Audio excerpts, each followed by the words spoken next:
Boa noite, é, Sérgio Murilo. Vamos fazer uma live sobre, hoje, sobre o distanciamento, a negação de si mesmo, a negação da existência, ou não gostar de si. E estou aqui acima da linha do Equador, numa noite calorosa, o vento do mar entrando aqui pela janela e trazendo um cheiro do mar, um cheiro salgado. Eu queria abordar essa questão assim, de uma maneira bastante radical. Eu gostaria de dizer o seguinte, que não há como se montar uma vida bêbada, não há como se montar uma vida drogada, se não a Hilda Bueno está falando aqui que eu estou descabelado. Realmente eu estou descabelado, mas não dou muita importância para o cabelo, se está penteado ou não, né, Hilda? Obrigado de você estar aí, né? E para que se monte uma vida bêbada, uma vida drogada, é importante a pessoa ser uma pessoa isolada em si mesmo. No sentido de não participar, ela até participa, ela tem uma existência, mas é uma existência negada, secreta, quer dizer, se apresentando para o coletivo que ela vive de uma maneira bem personagem. E aí ela se obriga a montar uma mentira permanente, né, que dura todas as horas da vida enquanto ela está acordada e tentando se relacionar. E é claro que mentiras sofrem. Pessoas que não são verdadeiras, elas acabam criando grandes constrangimentos para si mesmo o tempo todo. E a maioria dos problemas, elas têm origem aí.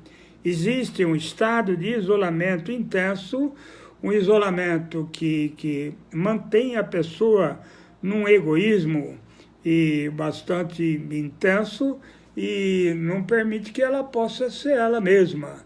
E quanto mais ela se afunda na mentira de ser, mais ela depende de droga, mais a vida é irreal.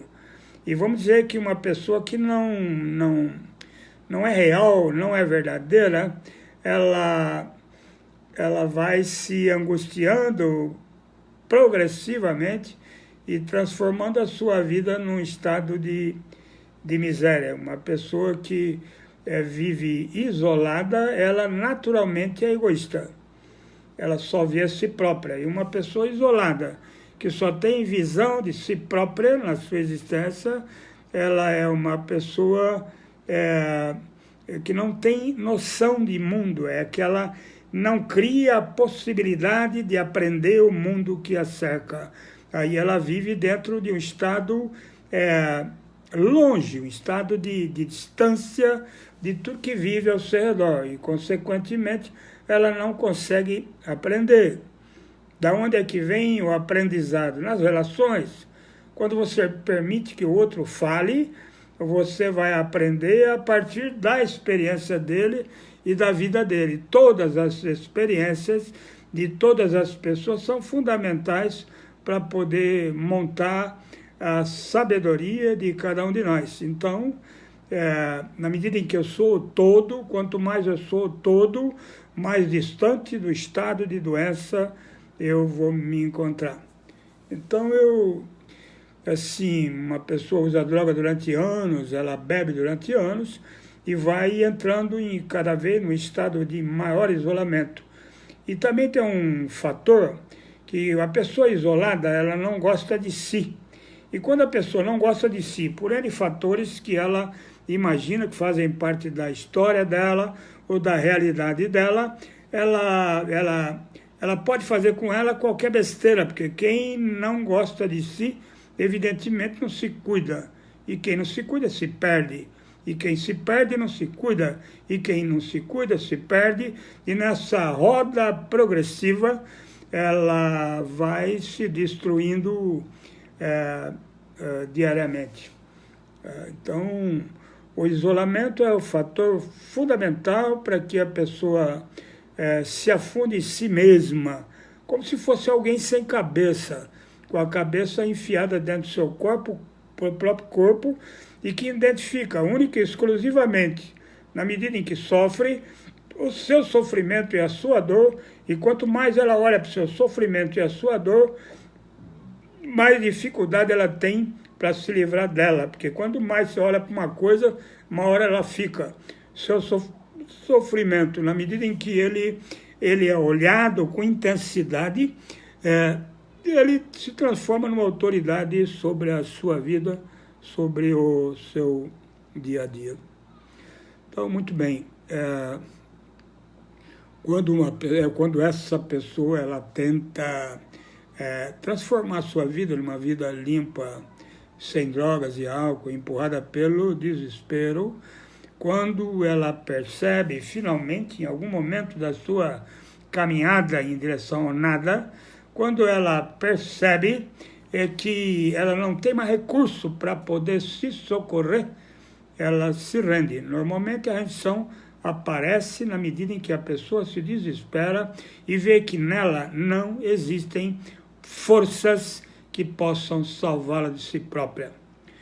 E aí ela, na marra, ela se abre para o outro. A chegada do outro, ela é fundamental. Não assim, no estado primário ainda, existe um estado de carência muito grande. Carência de mundo, eu preciso de gente, eu preciso olhar para as pessoas que me cercam e tentar, humildemente, ou tentar, de uma maneira pequena, ainda incipiente, conhecê-las, saber quem são, tocá-las, quem é você. E quando falo de tocá-las, eu coloco a importância do abraço, de ser abraçado. Tem pessoas que quando são abraçadas a primeira vez ou a segunda vez, elas ficam como um poste dentro do abraço, endurecidas, cristalizadas, e isso fisicamente elas também mostram a incapacidade de permitir a aproximação de quem quer que seja. A quebra do isolamento, inicialmente ela se dá pela permissão que cada um dá para que o outro consiga se aproximar e abraçá-lo. Quando uma pessoa é abraçada, o sentimento é bastante emocionante, porque ele percebe que pela primeira vez ele foi abraçado, pela primeira vez ele se deixou abraçar. E aí ele se comporta como um bicho do mato, assustado, e depois ele gosta. É que nem um animal. Você faz um cafuné na cabeça do bicho e ele se aproxima de você, ele encosta a cabeça na tua perna e ele se torna amistoso. E quem não gosta de abraço? Até bicho. Então, primariamente, esse abraço ele vai fazer com que cada um se sinta parte. Porque uma pessoa isolada, lá atrás, na doença, ela não se sente parte absolutamente de nada. Por isso que a relação dela com o mundo que a cerca é uma relação agressiva, distante, fugida, secreta, tímida, medrosa ou agressiva mesmo, para que ninguém se aproxime. Ele usa ou ela usa estratégias para não permitir que ninguém chegue muito perto, porque de repente, se chegar perto e abraçar, ela pode desabar, chorar, se emocionar e pode até gostar de ser abraçado, quem não gosta. Então isso é um estado primário, permitir que os outros se aproximem, olhar para as pessoas nos olhos, tirar os olhos debaixo da pala do boné e encarar as pessoas no olho, sem medo, sem vergonha, sem culpa. E isso vai começar a dar o sentimento de pertença. É o sentimento, muitas vezes, pela primeira vez, de que parte do mundo, um cantinho do mundo, num cantinho qualquer do mundo, existem pessoas que podem gostar de mim.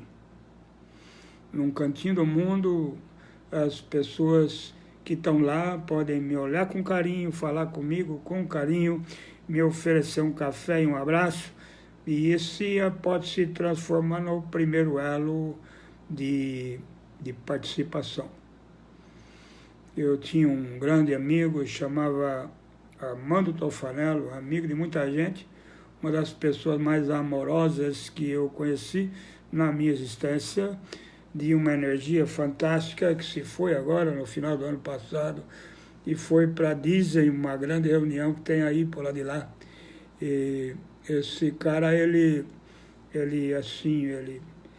acreditava de uma maneira forte que tudo tinha que ser sociabilizado, que a grande ferramenta para poder atrair era a simpatia, era o abraço, era chegar perto e fazer com que a pessoa perdesse o medo, o receio, e afinal de contas ela percebesse que existe gente no mundo que não quer te fazer mal.